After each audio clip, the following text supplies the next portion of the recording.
ഇന്ന് ഉച്ചത്തേക്ക് വസന്തമ്മേന്റെ special mushroom വാങ്ങിയിട്ടുണ്ട്. അമ്മേന്റെ ഫേവറേറ്റ് സാധനം ആയതുകൊണ്ട് തന്നെ അത് അമ്മേന്റെ ഇഷ്ടത്തിന് അങ്ങ് ഉണ്ടാക്കിക്കോട്ടെ എന്ന് കരുതി ആ ജോലി അമ്മക്ക് വിട്ടുകൊടുത്തു. കുറെ നാള് കൂടിയിട്ട് ഇന്ന് നല്ല വലിയ മത്തി കിട്ടിയിട്ടുണ്ട്. മത്തി നല്ല മാങ്ങയിട്ട് കറി വെക്കാന്ന് വിചാരിച്ചു. നീളത്തിൽ മുറിച്ചിടിച്ച് 2 പച്ചമുളകും മഞ്ഞൾപ്പൊടിയും മുളക് പൊടിയും ഉപ്പും കറിവേപ്പിലയും കൂടി ചേർത്തിട്ട് തേങ്ങയും ജീരകവും മഞ്ഞൾപ്പൊടിയും കൂടി അരച്ച അരപ്പും കൂടി ചേർത്ത് ആവശ്യത്തിന് വെള്ളം കൂടി ചേർത്തിട്ട് നല്ലൊരു മീൻകറി അങ്ങ് സെറ്റാക്കി. ആ മീൻകറി ഉണ്ടാക്കുന്ന സമയം കൊണ്ട് അമ്മ മഷ്റൂം മസാലയും ഉണ്ടാക്കാൻ വേണ്ടി തുടങ്ങിയിട്ടുണ്ടായിരുന്നു. ഉള്ളിയും തക്കാളിയും പച്ചമുളകും ഇഞ്ചിയും വെളുത്തുള്ളിയും എല്ലാം എണ്ണയിലൊന്ന് വഴണ്ട് വരുമ്പം അതിലേക്ക് മഞ്ഞൾപ്പൊടി മുളക് പൊടി കുരുമുളക് പൊടി ഇറച്ചി മസാല ഇതെല്ലാം ചേർത്തിട്ട് നന്നായിട്ടൊന്ന് വഴറ്റി കൊടുത്തു. പിന്നെ അതിലേക്ക് മഷ്റൂം കൂടി ചേർത്ത് കൊടുത്തിട്ട് നല്ല മഷ്റൂം മസാലയും കൂടി അമ്മ അങ്ങ് സെറ്റാക്കി. നമ്മളെ കറിയെല്ലാം സെറ്റ് ആകുമ്പോഴത്തേനും എനിക്കൊരു കൊറിയർ വന്നിട്ടുണ്ടായിരുന്നു. ഒരു സ്ലിം ബാഗാണ്, നല്ല അടിപൊളിയായിട്ടില്ലേ, നല്ല ക്വാളിറ്റിയിലെ ഒരു ലെതർ ബാഗാണ് കേട്ടാ.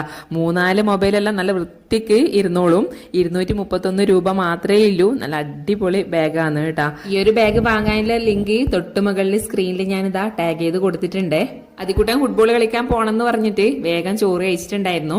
പിന്നെ നല്ല മത്തി വാങ്ങിയിട്ട കറിയും അമ്മേന്റെ സ്പെഷ്യല് മഷ്റൂം മസാലയും പരിപ്പും കപ്പക്കയും കറിയും കൂടി ഉണ്ടായിരുന്നു. അങ്ങനെ ഞാനും ലോകൂട്ടനും വസന്തമ്മയും 3 ആളും ഒരുമിച്ചിരുന്ന് ചോറ് കഴിച്ചു.